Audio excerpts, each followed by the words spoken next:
कि कितना बड़ा खेल चल रहा है रेलवे की परीक्षा में, जहां पर 100 में 94 अंक लाने वाले को फेल करा दिया जाता है। कैसे चेयरमैन जो हैं वो केवल इंग्लिश में क्वेश्चन तैयार करते हैं और एग्जामिनेशन में परीक्षा में क्वेश्चन पहुंचने से पहले ही लिख कर जाता है। बिहार में बहुत सारे ऐसे परीक्षा होते हैं, चाहे सिपाही भर्ती हो, दरोगा भर्ती हो, कर्मचारी चयन आयोग के द्वारा की जाने वाली बिहार की भर्तियां हैं, दरोगा की भर्ती किया जाता है, बीपीएससी से बहुत सारी भर्तियां की जाती है।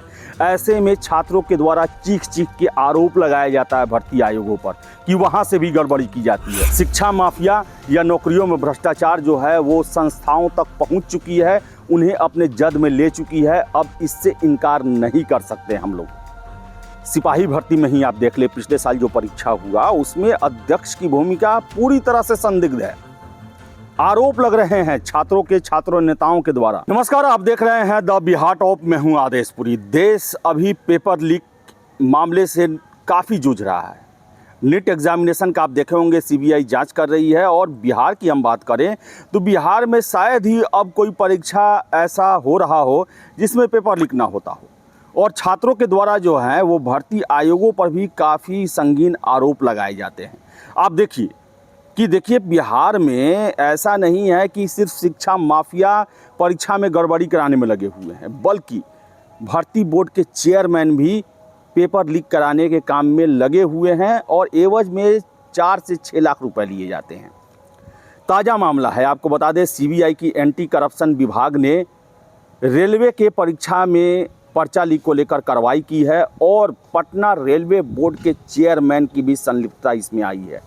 उनके द्वारा पेपर लीक किया गया, ऐसी खबरें आई हैं। सीबीआई ने, आपको बता दें, परसों यूपी में 5 और राजस्थान के 6 जगहों पर छापेमारी की। ऐसे में रेलवे भर्ती बोर्ड के चेयरमैन और बहुत सारे कर्मचारी जो हैं वो रडार पे हैं, गायब हैं। उनकी संलिप्तता सीधे आ रही है। आपको बता दें, परीक्षा में रेलवे कर्मचारी भी बैठकर परीक्षा पास कराने का काम कराए हैं। यानी कहा जाए तो खुले स्तर पर भ्रष्टाचार बंदर बांट हुआ है। परीक्षा में पैसों का लेन देन हुआ है और पैसे लेकर भर्ती कराने का खेल चला है।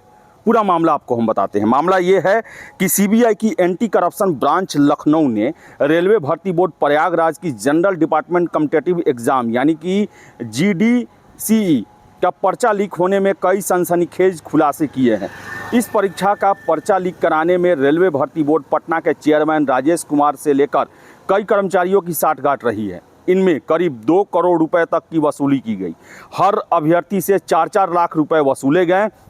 यह परीक्षा 6 अगस्त 2021 को आयोजित की गई थी। सीबीआई ने इन्हीं जानकारियों के आधार पर गुरुवार को यूपी के 5 और राजस्थान के 6 जिलों में ताबड़तोड़ छापेमारी की। इस मामले में रेलवे के 4 कर्मचारी समेत करीब 1 दर्जन लोगों की तलाश की जा रही है।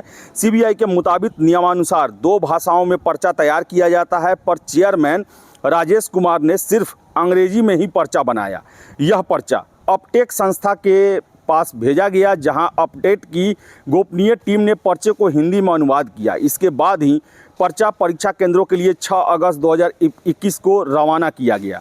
हालांकि इससे 1 दिन पहले पर्चा लीक किया जा चुका था। सीबीआई की जांच में इसका भी खुलासा हुआ कि इंटरनल लेवल एग्ज़ाम में अभ्यर्थी बलराम मीना और शिव कुमार को 100 नंबर के पर्चे में 94 अंक मिले थे। इसे क्वालिफाई करने के लिए सामान्य वर्ग के अभ्यर्थियों को 40, पिछड़ी और अनुसूचित जाति के अभ्यर्थियों को 30 और अनुसूचित जनजाति के अभ्यर्थियों को 25 अंक लाने जरूरी होते हैं। इसके बाद भी परिणाम में बलराम और शिव कुमार को फेल कर दिया गया।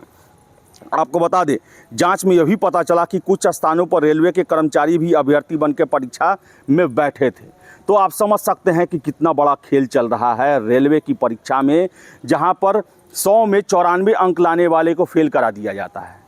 कैसे चेयरमैन जो हैं वो केवल इंग्लिश में क्वेश्चन तैयार करते हैं और एग्जामिनेशन में परीक्षा में क्वेश्चन पहुँचने से पहले ही लीक कर जाता है। और बता दें आपको हम कि 2021 का मामला है। 4-4 लाख रुपए की वसूली की गई। 2 करोड़ रुपए का पूरा जो है ये खेल हुआ और पटना रेलवे बोर्ड के चेयरमैन राजेश कुमार की और 1 दर्जन कर्मचारियों की संलिप्तता इसमें आ रही है। सीबीआई के द्वारा ये कार्रवाई की गई है। ऐसे में प्रश्न उठता है कि बिहार में बहुत सारे ऐसे परीक्षा होते हैं, चाहे सिपाही भर्ती हो, दरोगा भर्ती हो, कर्मचारी चयन आयोग के द्वारा की जाने वाली बिहार की भर्तियाँ हैं, दरोगा की भर्ती किया जाता है, बीपीएससी से बहुत सारी भर्तियां की जाती है। ऐसे में छात्रों के द्वारा चीख चीख के आरोप लगाया जाता है भर्ती आयोगों पर कि वहाँ से भी गड़बड़ी की जाती है, हमें क्वेश्चन पेपर नहीं दिया जाता, हमें आंसर की नहीं दिया जाता, हमें बता दें आपको कि आरटीआई से सटीक जवाब नहीं दिया जाता, हमें समय से हमारे अंक नहीं बताए जाते, हमारे अंक ज़्यादा आते हैं कम कर दिया जाता है। तो जब रेलवे बोर्ड के चेयरमैन ऐसा काम कर सकते हैं और यहाँ बिहार में वर्षों से छात्र चीख चीख के यहाँ के भर्ती आयोगों पर आरोप लगाते हैं, अब इनकार नहीं किया जा सकता। शिक्षा माफिया या नौकरियों में भ्रष्टाचार जो है वो संस्थाओं तक पहुँच चुकी है, उन्हें अपने जद में ले चुकी है, अब इससे इनकार नहीं कर सकते हम लोग। सिपाही भर्ती में ही आप देख ले, पिछले साल जो परीक्षा हुआ उसमें अध्यक्ष की भूमिका पूरी तरह से संदिग्ध है। आरोप लग रहे हैं छात्रों नेताओं के द्वारा कि पूरे तरीके से आयोग लेवल पर भ्रष्टाचार किया गया है, दरोगा परीक्षा को लेकर आरोप लगाए जाते हैं।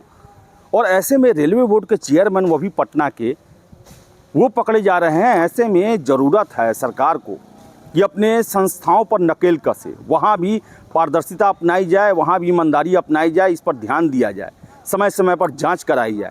वरना ये रोग ऐसा लगा हुआ है कि बाद में जो ईमानदार हैं, जो अपनी मेहनत पर या जो योग्यता रखते हैं, वो सड़कों पर धूल फाँकते रह जाएंगे और गड़बड़ी करने वाले देश चलाने की जो नीति निर्माण होता है उसमें शामिल हो जाएंगे। और ऐसे में देश का डूबना तय है, रेलवे का डूबना तय है, पुलिस विभाग का डूबना तय है, अन्य विभाग का डूबना तय है। कभी भी हम विकसित राष्ट्र की या विकसित राज्य की कल्पना नहीं कर सकते हैं। तो ज़रूरत है इन घटनाओं से सीख लिया जाए और जहां छात्र चीख चीख के आरोप लगाते हैं वहां जांच जरूर कराई जाए, ताकि दूध का दूध पानी का पानी हो जाए।